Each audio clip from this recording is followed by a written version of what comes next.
You ask Tiger to calculate. This deals with linear inequalities with one unknown. The final result is y equal or smaller than -7. Let's solve it step by step. Isolate the y. Divide both sides by 7.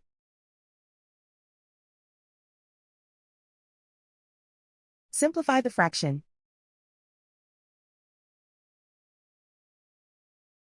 Find the greatest common factor of the numerator and denominator.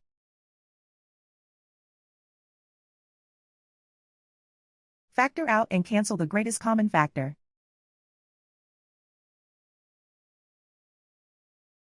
Plot the solution on a coordinate grid. And so the final result is y equal or smaller than -7.